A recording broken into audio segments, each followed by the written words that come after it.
Pemirsa, warga Indonesia di New York, Amerika Serikat saat ini tengah melakukan pencoblosan capres-cawapres dan juga caleg.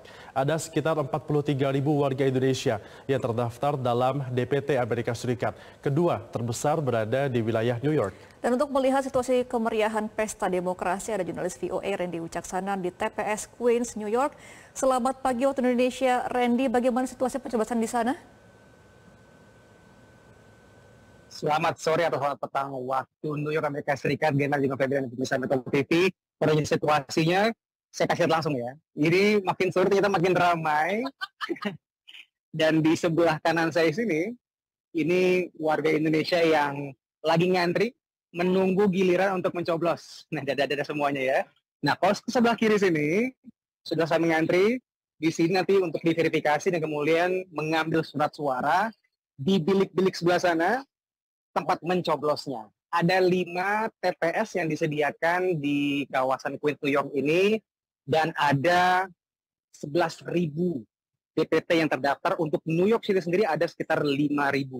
Dan kayak 2.500, maaf saya koreksi. Namun belum bisa diketahui apakah semuanya akan hadir. Karena per jam 3 tadi, 2 jam yang lalu, sekitar 800 yang baru hadir. Nah, kalau misalnya kita lihat dari data tahun 2019, selalu kurang dari 50% angka partisipasi, jadi cukup rendah. Nah, setelah mereka semuanya selesai mencoba sebelah sana, langsung diarahkan keluar. Saya ajak Anda untuk melihat bagaimana situasi di luar. Dan ini yang membuat pencoblosan tahun ini berbeda, Gema dan juga Febrian.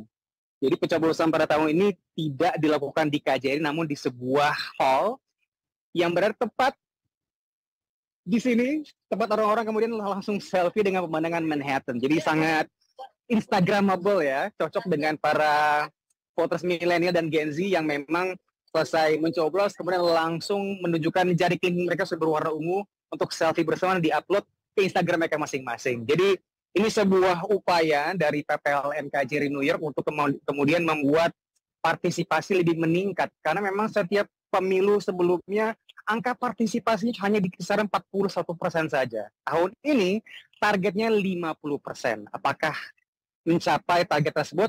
Nanti kita update beritanya usai rekapitulasi dilakukan mulai tanggal 14 Februari mendatang.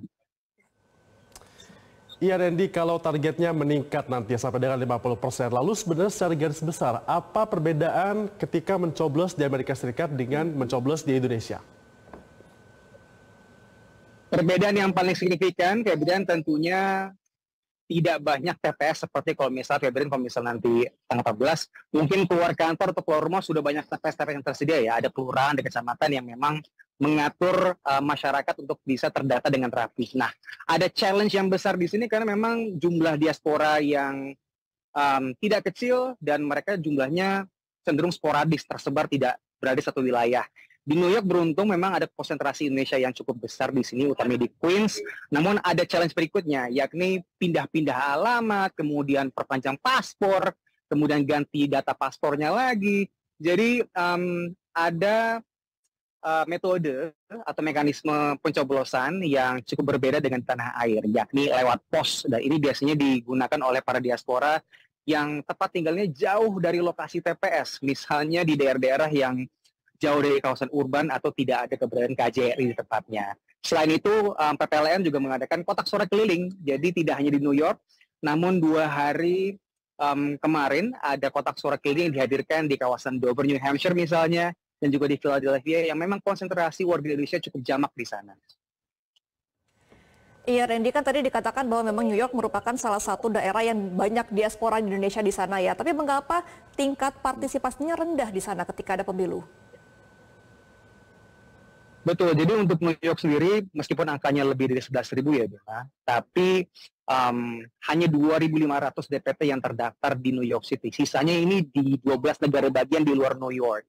Challenge terbesarnya tadi selain surat suara pos yang belum tentu bisa dijamin sampai ke dalam kantor KJRI, ada juga faktor-faktor seperti rumah jauh atau tidak terinformasikan, atau faktor-faktor seperti ketika kotak suara keliling diadakan di Philadelphia dan juga di Dover, New Hampshire, tapi diadakan di hari bukan hari libur, sehingga banyak masyarakat Indonesia yang memang punya kesibukan, punya mobilisasi yang tidak hanya di rumah atau mungkin sering keluar kota, berhalangan untuk kemudian menggunakan surat suara mereka. Tadi saya konfirmasi ke PPLN, salah satu challenge atau kendala terbesarnya untuk warga Indonesia yang mencoblos di kotak suara keliling adalah karena mereka bekerja. Sementara hari pencoblosannya Selasa dan Kamis kemarin dilakukan di Dover dan juga Philadelphia.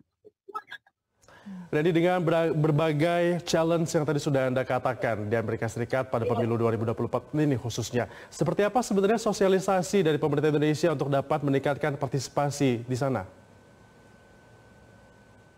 Sosialisasi kalau misalnya dari PPLN pada tahun lalu ya, jadi kan ada coklit ya, kemudian ada tenggat pendaftaran terakhir bulan Juni, yang dilakukan paling maksimal adalah tentunya dengan sosialisasi lewat Instagram ataupun lewat titik-titik yang memang konsentrasi diasporanya banyak. Misalnya kalau di New York City, di kawasan Queens, ada daerah namanya Elmhurst, ada poster-poster yang memang ditempelkan seperti di warung-warung Indonesia atau di restoran-restoran Indonesia.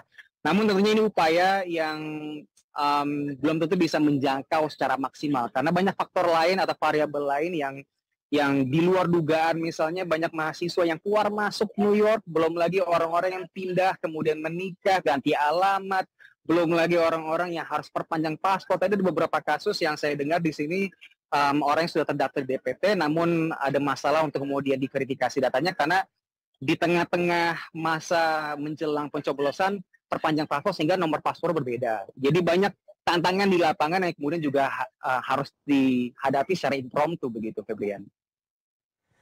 Oke, baik. Terima kasih informasinya Randy Wicaksana melaporkan langsung dari New York, Amerika Serikat. Selamat kembali bertugas.